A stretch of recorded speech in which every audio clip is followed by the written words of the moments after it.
সৃষ্টিকর্তা কাদের জন্য জান্নাত সৃষ্টি করছেন এ ব্যাপারে কোরআনে কি বলে সে বিষয়ে নিয়ে আলোচনা করব। তো পৃথিবীর প্রত্যেকটা মানুষ, গোটা পৃথিবীতে যত মানুষ আছে প্রত্যেকটা মানুষ জান্নাত যেতে চায়। যাও, তো আমি গোটা 30 পারা কোরআন শরীফ, একদম গোটা 30 পারা কোরআন শরীফের থেকে 100টা সেকে সেকে বেছে বেছে আপনার সেন্টেন্স বের করছি বা আয়াত বের করছি কাদের জন্য জান্নাত। চলুন শুরু করি। পবিত্র কোরআন শরীফের একদম প্রথম যে সূরা বাকারা, সেখানে বলা হয়েছে যে পক্ষান্তরে যারা ইমানদার ও সৎ কাজ করে তারাই জান্নাতবাসী, সেখানেই তারা চিরস্থায়ী হবে। এটা আছে সূরা আল বাকারার 82 নম্বর আয়াতে এবং সূরা আল বাকারার 62 নম্বর আয়াতে। আবার অন্য অন্য ধর্মের মানুষরা যেতে পারবে, যেমন ইহুদি, খ্রিস্টান, অগ্নি উপাসক, হ্যাঁ, তারাও জান্নাতে যেতে পারবে, সে কথাও সূরা বাকারার 62 নম্বর আয়াতে আছে। এবার আসেন সূরা আল বাকারা আয়াত নম্বর 158। এখানে বলা হয়েছে যে স্বতঃস্ফূর্তভাবে সৎ কাজ করে তাকে আল্লাহ পুরস্কার দেন ও তিনি সর্বজ্ঞ। আল্লাহর পুরস্কার কত বড় হতে পারে? তার পুরস্কার হচ্ছে চিরসুখের স্থান জান্নাত। সূরা আল বাকারা আয়াত নম্বর 184, এখানে বলা হয়েছে যদি কেউ খুশিতে অতিরিক্ত সৎ কাজ করে তবে উহা অধিক কল্যাণকর। যদি কেউ নফল নামাজ পড়ে বা ভালো কাজ করে তার জন্য আছে বাড়তি বোনাস। আমরা যেমন অফিসে বেশি কাজ করলে বোনাস পাই, ইনসেন্টিভ পাই, তাই না, টিএডিএ পাই, ওরকম তো একই কথা। আচ্ছা, এবার আসেন সূরা আল ইমরান আয়াত নম্বর 110। তোমরাই শ্রেষ্ঠ দল, কোরআনের কথা, তোমরাই শ্রেষ্ঠ দল, মানব জাতির জন্য অভ্যুত্থান হয়েছ, তোমরা সৎ কাজের নির্দেশ দাও আর অসৎ কাজ থেকে বিরত রাখো, ওই সেই সৎ কাজ। সূরা আল ইমরান আয়াত নম্বর 172, এখানে বলা হয়েছে যারা সৎ কাজ করে ও সাবধানে চলে তাদের জন্য রয়েছে মহা পুরস্কার। সূরা আন-নেসা আয়াত নম্বর 57, এখানে বলা হয়েছে আর যারা বিশ্বাস করে ও সৎ কাজ করে তাদের জান্নাতে প্রবেশ করাবো। আল্লাহ বলতেছে যারা বিশ্বাস করে সৃষ্টিকর্তা এবং সৎ কাজ করে তাদেরকে জান্নাতে প্রবেশ করাবো। সূরা মায়েদা আয়াত নম্বর 93, এখানে আল্লাহ বলেন যারা বিশ্বাস করে ও সৎ কাজ করে তারা পূর্বে যা ভক্ষণ করেছে তার জন্য তাদের কোনো পাপ নেই। সূরা আনাম আয়াত নম্বর 184, আর এভাবেই আমি পুরস্কৃত করি সৎ কর্মপরায়ণদের। সূরা আনাম আয়াত নম্বর 160, কেউ কোনো সৎ কাজ করলে 10 গুণ পাবে। সূরা ইউনুস আয়াত নম্বর 26, যারা মঙ্গল কাজ করে তাদের জন্য আছে কল্যাণ আরও কিছু, ওরাই তো জান্নাতি। সূরা হুদ আয়াত নম্বর 11, কিন্তু যারা ধৈর্যশীল ও সৎ কর্মপরায়ণ তাদের জন্য ক্ষমা ও মহাপুরস্কার। সূরা হুদ আয়াত নম্বর 23, নিশ্চয়ই যারা বিশ্বাস করে ও সৎ কাজ করে তাদের প্রভুর প্রতি বিনা অবনত তারাই জান্নাতের অধিবাসী, সেখানেই তারা অনন্তকাল স্থায়ী হবে। সূরা হুদ আয়াত নম্বর 114, সৎকর্ম অবশ্যই অসৎকর্মকে দূরে ঠেলে দেয়। সূরা কাহাফ আয়াত নম্বর 2, বিশ্বাসীগণ যারা সৎ কাজ করে তাদের সুসংবাদ দাও, তাদের জন্য আছে উত্তম পুরস্কার। সূরা কাহাফ আয়াত নম্বর 30, যারা বিশ্বাসী ও সৎকর্ম করে আমি তাদের পুরস্কৃত করি। সূরা তাহা আয়াত নম্বর 75, এবং যারা তার কাছে বিশ্বাসী হয়ে সৎ কাজ করে উপস্থিত হবে তাদের জন্য আছে উচ্চ মর্যাদা। মানে জান্নাত তো আছেই, চিরসুখের জান্নাত আছে, সম্মান মর্যাদা সব কিছু আছে এই সততার মধ্যে আর কি, সে কথা বলা হচ্ছে আল্লাহ। সূরা তাহা আয়াত নম্বর 112, এবং যে বিনয়ী হবে সৎ কাজ করে অবিচার ও ক্ষতির আশঙ্কা নেই। যারা সৎ তাদেরকে সৃষ্টিকর্তা এনিহাও যে কোনোভাবে রক্ষা করবেন। এভাবে আমি 30 পারা কোরআন থেকে মোট 100টা আয়াত আপনাদের সামনে তুলে ধরবো, মোস্ট ইম্পর্টেন্ট সেন্টেন্স। আচ্ছা, সূরা হজ আয়াত নম্বর 14, যারা বিশ্বাস করে ও সৎ কাজ করে আল্লাহ তাদের বেহেশতে প্রবেশ করাবেন। সূরা হজ আয়াত নম্বর 23, আল্লাহ তাদের জান্নাতে প্রবেশ করাবেন যারা বিশ্বাস করে ও সৎ কাজ করে। সূরা হজ আয়াত নম্বর 50, তাই তারা বিশ্বাস করে ও সৎ কাজ করে তাদের জন্য ক্ষমা ও সম্মানজনক জীবিকা আছে। সূরা হজ আয়াত নম্বর 77, হে বিশ্বাসীগণ তোমরা রুকু করো, সিজদা করো এবং রবের উপাসনা করো, সৎ কাজ করতে থাকো, সফলতা তোমাদেরই। সূরা নূর আয়াত নম্বর 38, পরিণামে তাদের সৎ কাজের জন্য আল্লাহ তাদের উত্তম পুরস্কার দেবেন। উত্তম কাজের ফল উত্তম পুরস্কার ছাড়া আর কী হতে পারে, তাই না? সেই কথা আল্লাহ বলতেছেন, উত্তম কাজের ফল উত্তম। এখন আপনি চিন্তা করেন আমরা জাতি হিসেবে কতটা উত্তম, এটা আপনি চিন্তা করবেন বা দেখবেন। সূরা নূর আয়াত নম্বর 55, তোমাদের মধ্যে যারা বিশ্বাস করে ও সৎ কাজ করে আল্লাহ তাদের ওয়াদা দিয়েছেন যে তিনি তাদের পৃথিবীতে প্রতিনিধিত্ব দান করবেন। সব যারা সৎ তাদেরকে প্রতিনিধিত্ব দান করবেন। আমি মাঝে মাঝে যে কথা বলি যে ধর্ম যদি থেকে থাকে, জাপানিদের আছে, Japan, Laos, Cambodia, Vietnam, Thailand, Hong Kong, Bangkok, ওরা দুর্নীতি কী জিনিস তা তারা বোঝে না। তার মানে কি তারাই আসল মুসলমান, তারাই অরিজিনালি মুসলমান, আর আমরা নামের মুসলমান, আমরা নামাজ পড়ে কি চুরি করি, তাই না? এটা যাও সূরা ফুরকান আয়াত নম্বর 70, যারা তওবা করে বিশ্বাস করে ও সৎ কাজ করে আল্লাহ তাদের পাপ রাশি ক্ষমা করবেন। সূরা শুআরা আয়াত নম্বর 71, যে ব্যক্তি তওবা করে ও সৎ কাজ করে সে সম্পূর্ণরূপে আল্লাহর অভিমুখ হয়। সূরা নামল আয়াত নম্বর 11, তবে যে বাড়াবাড়ি করে এরপর মন্দ কাজের পরিবর্তে সৎ কাজ করে তার প্রতি আমি ক্ষমা ও পরম দয়ালু।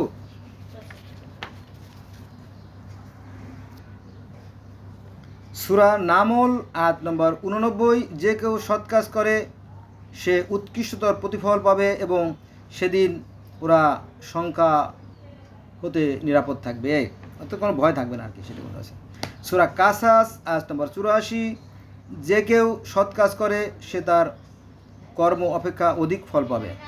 সূরা আনকাবুত আয়াত নম্বর 7, এবং যারা বিশ্বাস করে ও সৎ কাজ করে আমি নিশ্চয়ই তাদের দোষ ত্রুটিগুলো দূর করে দেব এবং তাদের কর্মের উত্তম ফল দান করব।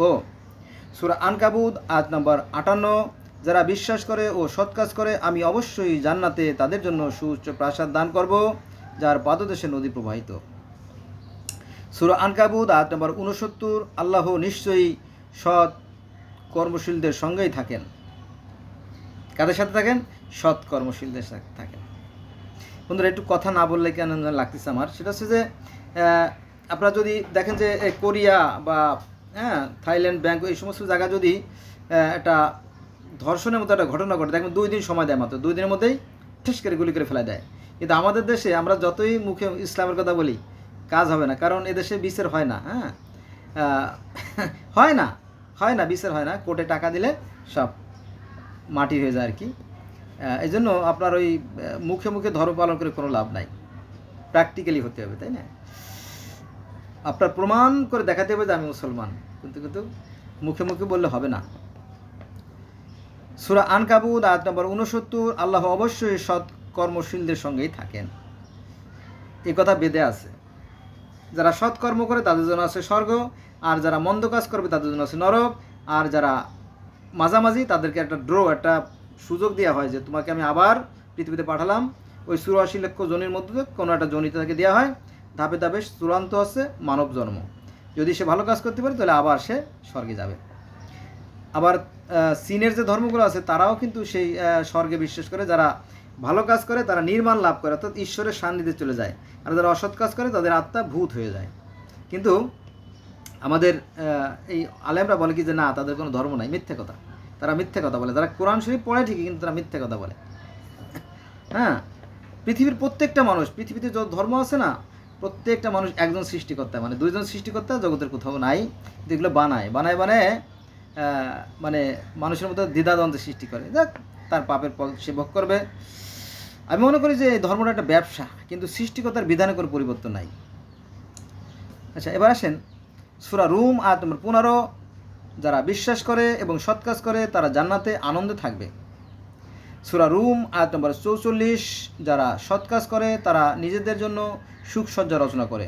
সূরা রুম আয়াত নম্বর 45, কারণ যারা বিশ্বাস করে ও সৎ কাজ করে আল্লাহ তাদের নিজ অনুগ্রহে পুরস্কৃত করবেন। সূরা লুকমান আয়াত নম্বর 8, যারা বিশ্বাস করে ও সৎ কাজ করে তাদের জন্য আছে সুখ উদ্যান। সূরা লুকমান আয়াত নম্বর 22, যদি কেউ সৎ কাজ করে আল্লাহর নিকট আত্মসমর্পণ করে সে তো এক মজবুত হাতল ধরল। সূরা সাজদা আয়াত নম্বর 12, আমরা সৎ কাজ করব, নিশ্চয়ই আমরা দৃঢ় বিশ্বাসী হব। সূরা সাজদা আয়াত নম্বর 19, যারা বিশ্বাস করে এবং সৎ কাজ করে তাদের কৃতকর্মের ফলস্বরূপ তাদের আপ্যায়নের জন্য জান্নাত হবে তাদের বাসস্থান। সূরা আহজাব আয়াত নম্বর 31, যারা সৎ কাজ করে আমি তাদের দুবার পুরস্কার দেব। সূরা সাবা আয়াত নম্বর 4, যারা বিশ্বাস করে ও সৎ কর্মপরায়ণ তিনি তাদের পুরস্কৃত করবেন। সূরা সাবা আয়াত নম্বর 37, যারা বিশ্বাস করে ও সৎ কাজ করে তাদের কাজের জন্য বহুগুণ পুরস্কার পাবে। সূরা ফাতির আয়াত নম্বর 7, যারা বিশ্বাস করে ও সৎ কাজ করে তাদের জন্য ক্ষমা ও আছে সম্মানজনক পুরস্কার। সূরা ফাতির আয়াত নম্বর 37, দোজখীরা বলবে আহ হায় হায়, মুক্তি দাও মুক্তি দাও মুক্তি দাও, আমরা সৎ কাজ করব, পূর্বে যা করতাম তা আমরা ছেড়ে দেব। কিন্তু তা কি হবে? হবে না। সূরা সাফফাত সূরা সাফফাত আয়াত নম্বর 80, আমি সৎ কর্মপরায়ণদের পুরস্কৃত করে থাকি, আল্লাহ বলতেছে। সূরা সাফফাত আয়াত নম্বর 110, এভাবে আমি সৎ কর্মশীলদের পুরস্কৃত করি। সূরা সাফফাত আয়াত নম্বর 121, এভাবে আমি সৎ কর্মশীলদের পুরস্কৃত করে থাকি। সূরা সাফফাত আয়াত নম্বর 101, এভাবে আমি সৎ কর্মশীলদের পুরস্কৃত করে থাকি। বারবার বলতেছি, তাই না? সূরা সাফফাতের 80 নম্বর, সূরা সাফফাতের 110 নম্বর, সূরা সাফফাতের 121 নম্বর, সূরা সাফফাতের 131 নম্বর। একই কথা বারবার বারবার আল্লাহ অন্য আয়াতে বলেন কোরআনের যে আমি একই কথা মানুষকে বারবার বারবার বারবার বোঝানোর চেষ্টা করেছি, ঘুরিয়ে ফিরিয়ে, এভাবে সেভাবে ওভাবে, যাতে মানুষ বুঝতে পারে যে পথ একটাই, সত্য সুন্দর কল্যাণের পথই একমাত্র পথ, অর্থাৎ সত্যকে সত্য এবং মিথ্যাকে মিথ্যা বলেই আসলে। কিন্তু বাস্তবিক তাই আছে? আপনি পাবেন পুলিশের মধ্যে একজন লোক সৎ লোক পাবেন? পাবেন না। যে না কি বলেন আপনি, অত বন্ধু, আপনি অ্যানালাইসিস করেন, পাবেন না। সরকারি প্রতিষ্ঠানগুলো তো সব চোর, পিয়ন, ঝাড়ুদার, সুইপার, ক্লিনার, কেয়ারটেকার সব চোর। এয়ারপোর্টে যান দেখবেন সব চোর, চোর চোর চোর চোর চোর চোর, চারিদিকে শুধু চোর আর চোর আর অন্ধ। ওই যে নামাজ পড়ে ওরা ভণ্ডামি। নামাজ মানে কি জানেন? নামাজ শব্দের অর্থ স্মরণ, সংযোগ বা যোগাযোগ। যদি কারো ভিতরে সত্যিকার অর্থে খোদা বিরতা থেকে থাকে, অর্থাৎ সেই সৃষ্টিকর্তার ভয় থেকে তার দ্বারা অন্যায় কাজ হতে পারে না, এটাকে বলে নামাজ। নামাজ মানে কি? অন্যায় কাজ থেকে বিরত রাখার নামই হচ্ছে নামাজ। এটা একটা বাণিজ্যিক ভিত্তিতে চলছে, এইভাবে আল্লাহকে পাওয়া যায় না। কারণ নবী মুহাম্মদ সাল্লাল্লাহু আলাইহি ওয়াসাল্লাম ওই যে হীরা গুহায় ধ্যান করে করে আল্লাহরে পাইছে। সনাতন ধর্মের নারদ মুনি, উনি মন্দাকিনী নদীর উপরে ধ্যান সাধনা করে আল্লাহরে পাইছে।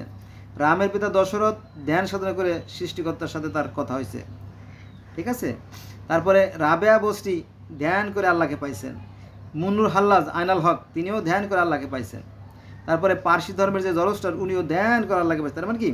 তাকে পেতে হলে ধ্যান সাধনা করতে হবে, তপস্যা করতে হবে, তাকে হৃদয়ে রাখতে হবে। কিন্তু আপনি তো লোক দেখানো নামাজ পড়েন, ভণ্ডামি। আপনি মানে গাছের ডাও খাবেন আর তলার ডাও খাবেন, এটা তো একটা ভণ্ডামি, তাই না?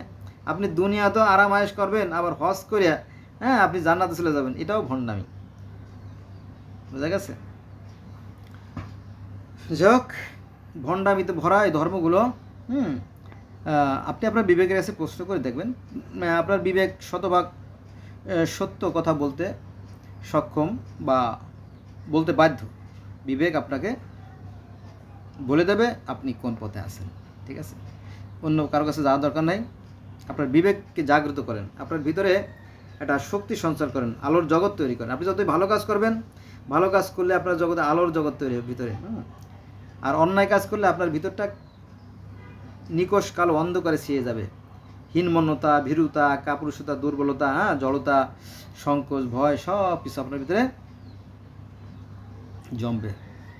লোক দেখানো নামাজ ছেড়ে দেন, ভালো হন, চরিত্র ভালো করেন। কারণ নবী মুহাম্মদ সাল্লাল্লাহু আলাইহি ওয়াসাল্লাম ওই কথাই বলছে, মানুষের মধ্যে ওই ব্যক্তি উত্তম যারা আখলাক চরিত্র ভালো।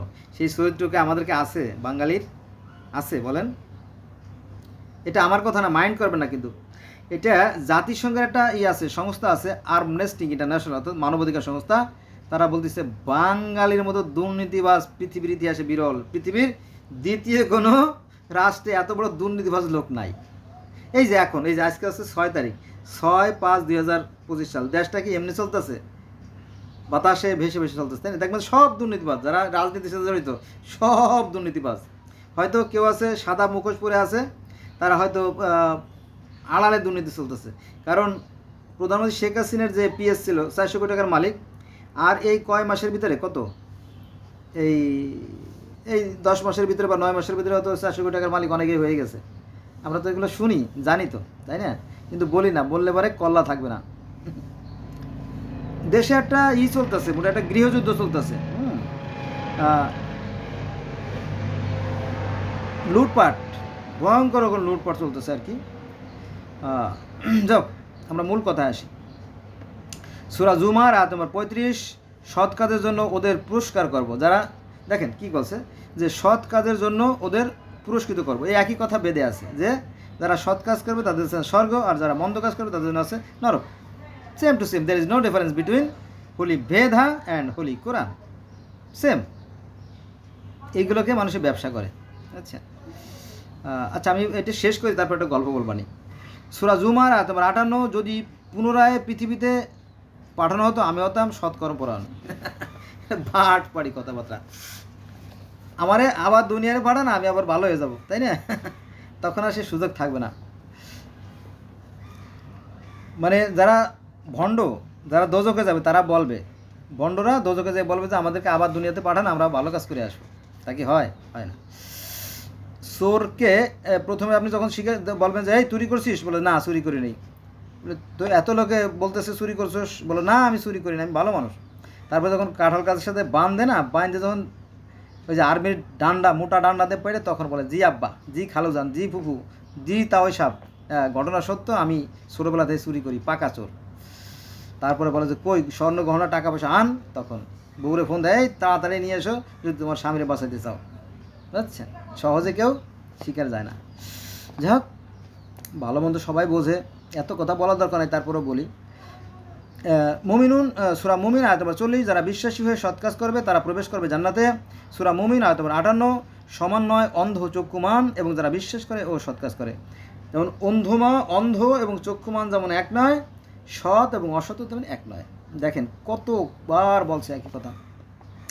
সূরা শুরা আয়াত নম্বর 22, যারা বিশ্বাস করে ও সৎ কাজ করে জান্নাতে মনোরম স্থানে প্রবেশ করাবো। সূরা জাসিয়া আয়াত নম্বর 15, যে সৎ কাজ করে সে তার কল্যাণের জন্যই করে, যে ভালো কাজ করবে সে তারই জন্য করে আর কি, যদি মন্দ কাজ করে সে তারই জন্য করে, সেই কথা বলা হয়েছে। সূরা জাসিয়া আয়াত নম্বর 15, যে সৎ কাজ করে সে তার কল্যাণের জন্যই করে। সূরা জাসিয়া আয়াত নম্বর 30, যারা বিশ্বাস করে ও সৎ কাজ করে তাদের রব তাদের জান্নাতের প্রবেশাধিকার দান করবেন। অর্থাৎ যারা সৎ কাজ করবে তাদের জন্য জান্নাতের টিকিট দেওয়া হবে, প্রবেশ অধিকার মানে কি, একটা করে লাল কার্ড, তাই না? লাল কার্ড না সবুজ কার্ড, সবুজ কার্ড, একটা করে প্রবেশ অধিকার মানে কি, টিকিট না থাকলে ঢুকতে দেওয়া হয় না, সেই কথা চলে আসছে আর কি। তারা টিকিট পাবে। সূরা আহকা আয়াত নম্বর 12, যারা সৎ কাজ করে তাদের সুসংবাদ দাও। কাদের জন্য? Just for honest, give the message just for honest man, শুধুমাত্র যারা সৎ তাদেরকে মেসেজ দাও, নট আদার এনিওয়ান, অন্য কাউকে নয়, সে কথা বলা হয়েছে। সূরা আহকা আয়াত নম্বর 16, আমি সৎ কর্ম গ্রহণ করে মন্দ ক্ষমা করে জান্নাতে পাঠাই। আল্লাহ পাকের ক্ষমতা আছে সৎ কর্মীদেরকে পুরস্কার দানের, সেই কথা বলছে। সূরা মুহাম্মদ আয়াত নম্বর 12, নিশ্চয়ই যারা বিশ্বাস করে এবং সৎ কাজ করে আল্লাহ তাদের জান্নাতে প্রবেশ করাবেন। সূরা ফাতেহ আয়াত নম্বর 29, এখানে বলেছে যারা বিশ্বাস করে এবং মুমিন ও সৎ কাজ করে আল্লাহ তাদের ক্ষমা ও মহাপুরস্কার এর প্রতিশ্রুতি দিয়েছেন। যারা সৎ কাজ করবে তাদের জন্য আছে মহাপুরস্কার, এটি কথা আল্লাহ বলেছেন। এটা আমার মনে হয় মানে ওদিকে আল্লাহ আর এদিকে মোহাম্মদ, মাঝখানে বা দ্বিতীয় বা তৃতীয় কোনো ব্যক্তি বলছে। দেখেন, যারা বিশ্বাস করে এবং মুমিন ও সৎকর্ম করে আমি তাদেরকে প্রতিশ্রুতি দিয়েছি, তাই না? এখানে কিন্তু তা না, এখানে অন্য কথা বলা হয়েছে যে যারা বিশ্বাস করে এবং মুমিন ও সৎ কাজ করে আল্লাহ তাদের ক্ষমা ও মহা পুরস্কারের প্রতিশ্রুতি দিয়েছেন। এখানে তৃতীয় কোনো ব্যক্তি কথাটা বলতেছে আর কি। আপনি দেখবেন কোরআনের মানে 2-3 জনের উপস্থিতি আছে আমার মনে হয় আর কি। এটা সাধারণ মানুষ যারা নির্বোধ, যারা স্বর্গের লোভে অসুস্থ বেহুশ, তারা এটা বুঝতে পারে না বা তাদেরকে বুঝতে দেওয়া হয় না, কারণ আরবি হলো বিদেশি ভাষা। 2 হাত ফোড়ে দেয়, কিচ্ছু বোঝে না, করে যে শুনলেই সব, আসলে তা না, এটা পালন করলে সওয়াব আছে। আচ্ছা, সূরা তাগাবুন আয়াত নম্বর 9, যে ব্যক্তি আল্লাহতে বিশ্বাস করে ও সৎ কাজ করে তার পাপ শোষণ করে জান্নাতে মানে প্রবেশ করাবেন। দেখেন এখানেও কিন্তু দ্বিতীয় বা তৃতীয় কোনো এক ব্যক্তি বলছে কথাটা, যে ব্যক্তি আল্লাহতে বিশ্বাস করে ও সৎ কাজ করে তার পাপ রাশি ক্ষমা করে জান্নাতে প্রবেশ করাবেন। থার্ড পারসন কেউ একজন বলছে। আর আল্লাহ যদি বলতো সরাসরি, তাহলে বলতো যে আমি মানুষের পাপ ক্ষমা করে তাদেরকে জান্নাতে প্রবেশ করাবো বা পাঠিয়ে থাকি, তাই না? সরাসরি আল্লাহ বলতো আর কি। সূরা তালা আয়াত নম্বর 11, যে কেউ আল্লাহর উপর বিশ্বাস করে ও সৎ কাজ করে তিনি তাকে জান্নাতে প্রবেশ করাবেন। সূরা মুলক আয়াত নম্বর 2, যিনি মৃত ও জীবন মানুষকে পরীক্ষা করার জন্য সৃষ্টি করেছেন কে কর্মে উত্তম। কর্মে নামাজ কি কর্ম না। ইন্নাস সালাতা তানহা আনাল ফাহশাই ওয়াল মুনকারিল বাগি, নিশ্চয়ই নামাজ মানুষকে অন্যায় এবং অসৎ কাজ থেকে বিরত রাখে। এর একটা ব্যাখ্যা আছে, আমি অন্যদিন এই কোরআন এসে নামাজের যে ভূমিকা নিয়ে আলোচনা করব। সৎ কাজ, সূরা দাহর আয়াত নম্বর 5, সৎ কর্মশীলরা পান করবে কর্পূরের পানি মিশ্রিত শরাব, জান্নাতেও মদ পান করবে, শরাব পান করবে। নবী মুহাম্মদ সাল্লাল্লাহু আলাইহি ওয়াসাল্লাম মিরাজে গেলেন না, তখন তাকে এক গ্লাস মদ দেওয়া হয়েছিল। জান্নাতে গরুরও খামার আছে, গরু। ওই যে আদম আলাইহিস সালাম যখন পৃথিবীতে আসে প্রথম, তখন তিনি গরু নিয়ে আসছিল সাথে করে, জিবরাইলের সাথে গরু নিয়ে এসেছিল, সেই কাহিনী আছে। আবার নবী মুহাম্মদ সাল্লাল্লাহু আলাইহি ওয়াসাল্লাম যখন মিরাজে গেলেন, তখনও তাকে এক গ্লাস মদ আর এক গ্লাস দুধ দেওয়া হয়েছিল, মদ সেখানেও আছে। আবার আপনি যখন জান্নাতে যাবেন না, তখন আপনাকে 72টা করে হুর দেওয়া হবে। ওই যে আমরা বিয়ের আগে, মানে আমি তো বিয়ে করছি 99 সালে, তার আগে আমি চাকরি করতাম বাটায়, এলিফ্যান্ট রোডের সিগন্যালে চাকরি করতাম। তো আমরা ওই বন্ধুরা বলতাম যে তোরে আমরা 500 কন্ডম দেবো আর বিলেট দেবো, সাসপিয়ার লাগাবি। এরকম তো ব্যাপারটা। তো কথাটা কেন বললাম, অনেকে ভদ্রলোক আছে, মাইন্ড করবেন, মাইন্ড করলে কিছু আসে যায় না। এটা হচ্ছে যে সেখানে 72টা হুর দেওয়া হবে, মানে কি দিন রাত খালি সঙ্গমের পর থাকবে, খালি লাগাবে আর লাগাবে, এরকম বিষয়টা আর কি। তার মানে কি, মানে এ কাইন্ডস অফ প্রোস্কটারের মতো, তাই না?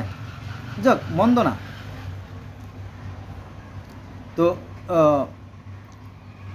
সেখানেও মদ আছে। দাহর, সূরা দাহর আয়াত নম্বর 5, সৎকর্মশীলরা পান করবে কর্পূরের শরাব মিশ্রিত শরাব, পানি, মদ। সূরা ইনশিকাক আয়াত নম্বর 6, হে মানুষ, তোমরা রবের নিকট পৌঁছানো পর্যন্ত যে কাজ করে থাকো তা দেখতে পাবে। অনেক সময় অনেক ছাত্র আছে না, ভালো ছাত্র, পরীক্ষার খাতা চ্যালেঞ্জ করে, আমি 100 মার্কের উত্তর দিয়েছি, আমি পাবো 90, আমার দেশে 33। পরে পরীক্ষার খাতা যাচাই করলে দেখা গেল যে সে যে এইগুলো নিয়েছিল, লুজ কাগজগুলো নিয়েছিল, তার একটাও নাই। কী ব্যাপার, আমি তো 12টা লুজ নিছি। তখন আবার ওই যে হাজিরা শিট চেক করে দেখলো ঘটনা তো তাই, সে তো অনেকগুলো শিট নিয়েছিল, কোথায়? পরে সেটা খোঁজা হয়, খোঁজার পরে দেখি যে আল্লাহ, ছাগলে খেয়ে ফেলাইছে। কাগজের পাতাগুলো বাতাসে উড়ে গেছিলো। এখন এই যে আজকে হলো 6 তারিখ, আমি কথা বলছি আপনার সাথে, আজকে হলো 6/5/2025, প্রচণ্ড বাতাসে ওই কাগজ উড়ে চলে গেছে বারান্দায়, ছাগলে খাইছে অর্ধেক, আর আগেটা রয়ে গেছে। পরে দেখা গেল যে পাওয়া গেছে।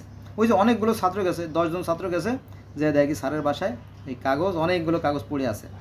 ওই স্যার এগুলো করছেন কি? বলে আমি তো করিনি, বাতাসে করছে। আমার দোষ না, বাতাসের দোষ, শয়তানের দোষ। ও আচ্ছা, না, ভালো, শয়তানের দোষ, নিজের দোষ কিন্তু স্বীকার করতে রাজি না। যে খাতাগুলো যে বাইন্ধে রাখবে রশি দিয়ে বা ভার দিয়ে রাখবে, তা কিন্তু করে নাই। খাতা উড়ে চলে গেছে, পরীক্ষার খাতা, ছাগলে খেয়ে ফেলাইছে, ছাত্রের মার্ক কম দিয়েছে। পরে ছাত্র চ্যালেঞ্জ না করলে কিন্তু এই খাতা পেত না।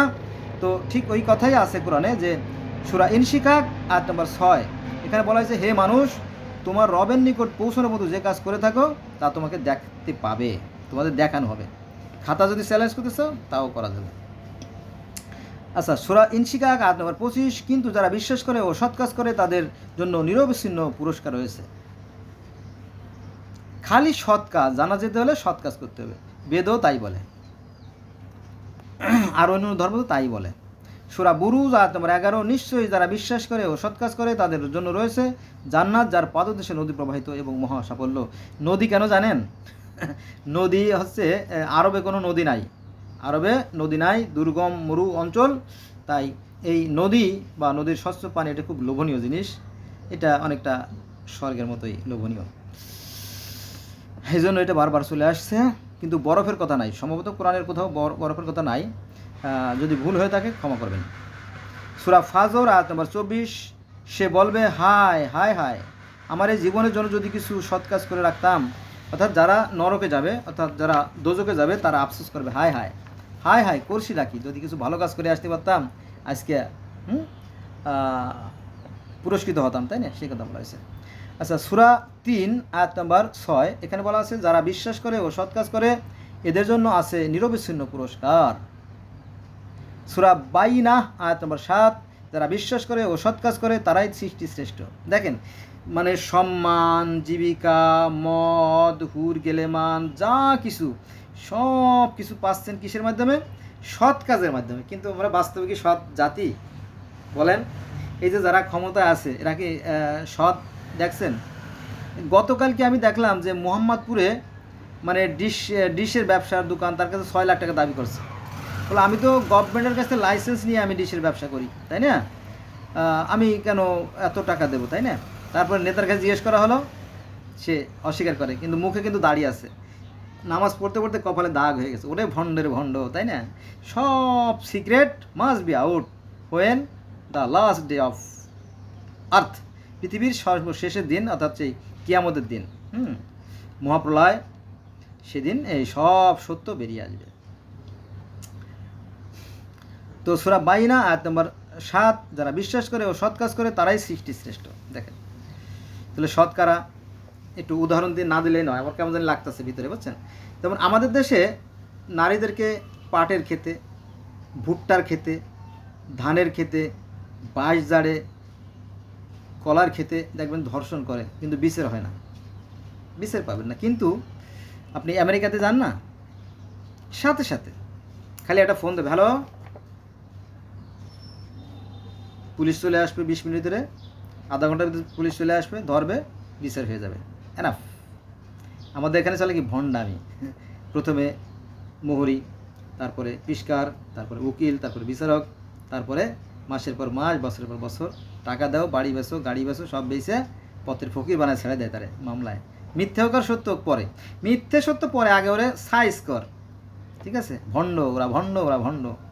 জান্নাত জান্নাতের ঘিরানও পাওয়া যাবে না। ভালো কাজ করলে জান্নাতের ঘিরান পৃথিবীতেই পাবেন। হ্যাঁ, আমি তো পাচ্ছি। আচ্ছা আসেন, সূরা জিলজাল আয়াত নম্বর 7 এবং 8, কেউ অনুপরিমাণ সৎ কাজ করলে তা সে দেখবে, এবং কেউ যদি অনুপরিমাণ অসৎ কাজ করে তাও সে দেখবে। সূরা আসর আয়াত নম্বর 2 এবং 3, মানুষ অবশ্যই ক্ষতিগ্রস্ত, কিন্তু তারা নয় যারা ঈমান এনেছে এবং যারা সৎ কাজ করছে, সত্য ও ধৈর্যের উপদেশ দেয়। সূরা আসর। আচ্ছা, এবার আছেন সূরা মুমিনুন আয়াত নম্বর 9, 10 এবং 11। এখানে কি বলা আছে দেখেন, এবং যারা নিজেদের নামাজে যত্নবান, 10 নম্বর আয়াতে বলা হয়েছে তারাই হবে অধিকারী, 11 নম্বর আয়াতে বলা হয়েছে অধিকারী হবে ফেরদাউসে, যারা ওরা চিরস্থায়ী হবে। নামাজ মানে কি? নামাজ শব্দের অর্থ হচ্ছে স্মরণ, সংযোগ বা যোগাযোগ, কার সাথে? সৃষ্টিকর্তার সাথে। আর সৃষ্টিকর্তা কি বলছে? যে তোমরা সৎভাবে জীবনযাপন করবা। ইন্নাস সালাতা তানহা আনাল ফাহশাই ওয়াল মুনকার ওয়াল বাগি, নিশ্চয়ই নামাজ মানুষকে অন্যায় কাজ থেকে বিরত রাখে। আপনাকে রাখতে পারছে?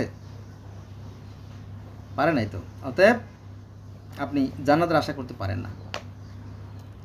ভণ্ডরা জান্নাত যেতে পারবে না, ভণ্ড না, যারা সহজ সরল, যারা সৎ, তারা যেতে পারবে। আচ্ছা, সূরা মাআরিজ আয়াত নম্বর 34-35, এবং যারা নিজেদের নামাজে যত্নবান তারাই অধিকারী হবে জান্নাতের। এখন সবচেয়ে বড় ধোঁকাবাজি চলতেছে আমাদের সমাজে, এই সহজ সরল মানুষদেরকে ধোঁকা দিয়ে জান্নাত আর হুরের লোভ দেয়, তাদের লাইফকে নষ্ট করে দেওয়া হচ্ছে।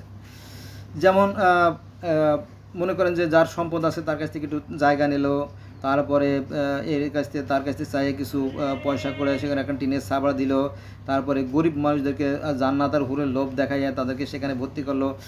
এভাবে বলে যে একজন মানুষ যদি জান্নাতে যায় তাহলে আরও 10 জনকে নিতে পারবে। তো দেখলো যে ওরে সব বোনাস, আমার 4টে ছেলে আছে, 2টা মেয়ে আছে, মেয়েদেরকে দেওয়া যাবে না, কারণ মেয়েদেরকে দিলে যে কোনো সময় একটা দুর্ঘটনা ঘটতে পারে, কারণ মেয়ে তো এটা নিরাপদ না, তাই না? ওটা তো ভোগের সামগ্রী। অতএব একটা ছেলের আমি জান্নাতে দিলে, একজন ছেলেকে যদি আমি জান্নাতে দেই, তাহলে উনি হিসেব করলো মনে মনে যে একটা ছেলে যদি জান্নাতে যায়, তাহলে একটা ছেলে জান্নাতে গেলে তার মা বাপরা আগে নেবে, তাহলে মা বাপ গেল 2 জন, আর 4 ভাই, তাহলে ও তো একা তো যাবেই, তাহলে 3 জন, তাহলে 2 জন, মা বাপ 2 জন আর 3 ভাই, তাহলে কত 5 জন, আর বোন 2 জন, 7 জনকে নিল, তাই না? 7 জনকে নিল, নেওয়ার পরে বাকি থাকলো 3 জন, তারপরে তো শ্বশুর শাশুড়ি বউরে নিল, মোট 10 জন ফুরিয়ে গেল। আমরা গোটা সবাই জান্নাতে চলে যাবো। আমি মনে মনে সে চকলেট খায়, মনে মনে চকলেট খেতে বাবা পেট ভরে না রে বাবা, মন ভরে কিন্তু পেট ভরে না, ঠিক আছে? এগুলো ভণ্ডামি, পুরোটাই ভণ্ডামি। আসুন আমরা সৎ কাজ করি, ভালো কাজ করি। ভালো কাজ করলে আমরা পৃথিবীতেই মানে একটা স্বর্গীয় যে আমেজ, স্বর্গীয় যে ঘ্রাণ বা স্বর্গের যে সুখ আমরা পৃথিবীতেই পেয়ে যাই। ও যেটা বলতেছিলাম যে দেখেন যে এই করা হয় যে মানে অন্যের জায়গায় ঘর তুলে অন্যের কাছ থেকে টাকা এনে খায়, হুজুরও খায়, তার বউ বাচ্চাকে খায়, আর এই মাদ্রাসা ছাত্রদেরকে খাওয়ায় এদের লাইফগুলো নষ্ট করে। কিন্তু হযরত আদম আলাইহিস সালাম থেকে শুরু করে হযরত মুহাম্মদ সাল্লাল্লাহু আলাইহি ওয়াসাল্লাম প্রত্যেকে কিন্তু কাজ করে খেতেন। হ্যাঁ, নাম্বার 1, আদম আলাইহিস সালাম ছিলেন একজন কৃষক। হযরত শীষ 2 নম্বরে তিনি ছিলেন একজন তাঁতি। 3 নম্বরে হযরত ইদ্রিস আলাইহিস সালাম ছিলেন একজন দর্জি। 4 নম্বরে হযরত নূহ আলাইহিস সালাম ছিলেন একজন কাঠমিস্ত্রি। আর 5 নম্বরে হযরত ইয়াকুব আলাইহিস সালাম ছিলেন বেড়া রাখাল। 6 নম্বরে নবী হুদ ছিলেন একজন ব্যবসায়ী। 7 নম্বরে হযরত সালেহ আলাইহিস সালাম ছিলেন হযরত সালেহ আলাইহিস সালাম ছিলেন একজন উটের রাখাল। 8 নম্বরে হযরত ইব্রাহিম আলাইহিস সালাম ছিলেন একজন দুগ্ধজাত পণ্য বিক্রেতা। 9 নম্বরে ইসমাইল ছিলেন একজন শিকারী, পশু শিকারী আর কি। তারপরে 10 নম্বরে ছিলেন সোহেব আলাইহিস সালাম, তিনি ছিলেন ছাগল এবং ছাগলের দুগ্ধজাত যে পণ্য বিক্রি করতেন বাজারে। 11 নম্বরে হযরত মূসা আলাইহিস সালাম ছিলেন গরুর রাখাল বা ছাগলের রাখাল। এবং 12 নম্বরে হযরত ইলিয়াস আলাইহিস সালাম ছিলেন একজন তাঁতি। হযরত দাউদ আলাইহিস সালাম ছিলেন একজন লোহার বর্ম প্রস্তুতকারী, যে যুদ্ধের সময় লোহার বর্ম। ধর্মের সাথে যুদ্ধের একটা সম্পর্ক আছে, জানেন তো, তাই না? যুদ্ধ ছাড়া কোনো ধর্ম পৃথিবীতে আসে নাই, এটা রাজনীতির মধ্যে একটা রাজনীতি আর কি। 14 নম্বরে সুলাইমান আলাইহিস সালাম ছিলেন ওই যে খেজুরের পাতার যে বাক্স, প্যাটরা, বিভিন্ন পণ্য তৈরি করে এটা বাজারে বিক্রি করতেন সুলাইমান আলাইহিস সালাম। তারপরে হযরত জাকারিয়া আলাইহিস সালাম ছিলেন করাতি, অর্থাৎ ওই যে কাঠ মিস্ত্রি বলে চলে, উড মেকার। তারপরে 16 নম্বরে আছে আপনার ঈসা আলাইহিস সালাম, উনি ছিলেন একজন মেষ পালক। আর হযরত মুহাম্মদ সাল্লাল্লাহু আলাইহি সাল্লাম ছিলেন একজন ব্যবসায়ী। বোঝা গেছে? তাহলে আমরা দেখলাম যে সৃষ্টি সেই উষালগ্ন থেকে আদম আলাইহিস সালাম থেকে শুরু করে শেষ নবী মুহাম্মদ পর্যন্ত সবাই কাজ করতেন, জানেন তো? শুধু এখানেই না, এখানে তো আমি সংক্ষিপ্ত বললাম। নবী মুহাম্মদ সাল্লাল্লাহু আলাইহি ওয়াসাল্লাম যখন খুব ছোট ছিলেন, নবী মুহাম্মদ সাল্লাম খুব ছোট ছিলেন, তখন চাচাদের সাথে ব্যবসা বাণিজ্যে যাইতেন, জানেন তো, তাই না? এই কাহিনী আছে বিভিন্ন হাদিসে, কোরআনে, সব জায়গায় আছে। তারপরে তিনি ছোটোবেলা যুদ্ধও যেতেন। তো যুদ্ধ করতেন না, তিনি তখন ছোটো মানুষ যুদ্ধ করবে কি? তিনি কী করতেন, ওই যে তীর, ধনুক, বল্লম, কাঁটা, টিঠের আমদা এগুলো কুড়িয়ে দিতেন। ওই যে শত্রুপক্ষরা তখন এটা চেলে মারতো, মানে ছুঁড়ে মারতো, তো ওটাকে আপনার পিছনে যারা থাকতো তারা ধরতো, কারণ পিছনে যে একজন যোদ্ধার পক্ষে তো পিছনে যে তীরগুলো আনা সম্ভব না, তাই না? কারণ তাকে তো সামনে প্রোটেক্ট দিতে হবে যাতে তীর তার না লাগে, তাই না? তো পিছন থেকে যারা থাকতো তারা ফাঁকে ফাঁকে গিয়ে ওই তীর, ধনুক, বল্লম, কাতরা, টিঠের আমদা যেগুলো আছে ওইগুলো কুড়িয়ে এনে যোদ্ধাদের হাতে দিত, ঠিক আছে? এইগুলো করতে গিয়ে নবী মুহাম্মদ সাল্লাল্লাহু আলাইহি ওয়াসাল্লাম করতেন এবং নারীরাও করতেন। বোঝা গেছে বিষয়টি? তো বন্ধুরা, জান্নাতে যেতে হলে কী করতে হবে? সৎ কাজ করতে হবে। হ্যাঁ, কিন্তু সেই সৎ মানুষ কোথায় পাবেন বলেন? বড়ই অভাব। নাই তা না, আছে, খুব সামান্য। তো বন্ধুরা, আজকে এই পর্যন্ত হলো। সবাই ভালো থাকবেন। আর আমি তো আসলে হুটহাট করে কথা যা মুখে আসে বলে ফেলাই, আমি নিজের কন্ট্রোল করতে পারি না আর কি। ভুলগুলো ক্ষমা সুন্দর এসে দেখবেন, to err is a man.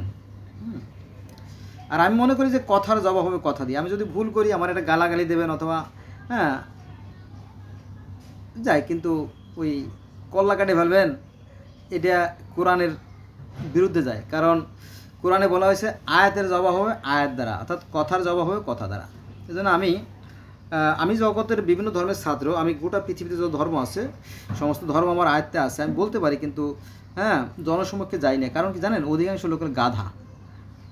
এ ব্যাপারে একটু গল্প বলি। ভারতের কোনো এক জায়গার কোনো এক বুজুর্গ, উনি নামাজ পড়াতেন, ওই মাথা নিচু করে মসজিদে আসতেন আর মাথা নিচু করে চলে যেতেন। তো উনি কিন্তু চোখে থাকে, কিন্তু ওই ভক্তরা জিজ্ঞেস করেছে, হুজুর এই যে আপনি চোখ বন্ধ করে চলে আসেন আবার নামাজটা পড়াইয়ে মাথা নিচু করে চলে যান, এই রহস্যটা কি বলেন তো? বললো না, এটা তোমাদের জানার দরকার নাই। বলো আপনার সাথে আমরা দীর্ঘদিন আছি, আপনার কাছাকাছি বসে নামাজ পড়ি, একটু জানার ভীষণ ইচ্ছে। বলো যে শোনো, এই যে সামনে যেগুলো দেখো না, এগুলো সব শিল কুত্তা। কী কন হুজুর, কেমন কথা বলেন? আমরা দেখি সব মানুষ আর আপনি বলেন শিয়াল কুকুর। হ্যাঁ। বলো যে না, কেমন জানি লাগে, তো বিশ্বাস হচ্ছে না। বলো যে আপনারা বিশ্বাস না করে পারি না, আবার কেমন একটা দ্বন্দ্ব লাগে। আচ্ছা এদিকে আসো। পরে ওনার যে তোয়ালে পাগড়ি সেটা ওদের মাথায় দিল, মাথার পর দেখে হায় হায় সব জানোয়ার। বোঝা গেছে বিষয়টা? এটা তো এই যে মানুষের মতো চেহারা দেখা যাচ্ছে, মানুষের মতো হইলেই কিন্তু মানুষ হয় না। অর্থাৎ মানুষের ঘরে জন্ম নিলেই মানুষ হওয়া যায় না, মানবিক গুণাবলী অর্জন করে তবেই মানুষ হতে হয়। আর মানবিক গুণাবলী অর্জন করতে হলে তিল তিল করে, বিন্দু বিন্দু করে মানবিক গুণাবলী সঞ্চয় করতে এত সহজ না। মানুষের ঘরে জন্ম নিলে মানুষ হওয়া যায় না। তো বন্ধুরা, আজকে এ পর্যন্ত রইল। সব ভালো থাকবেন। আল্লাহ হাফেজ।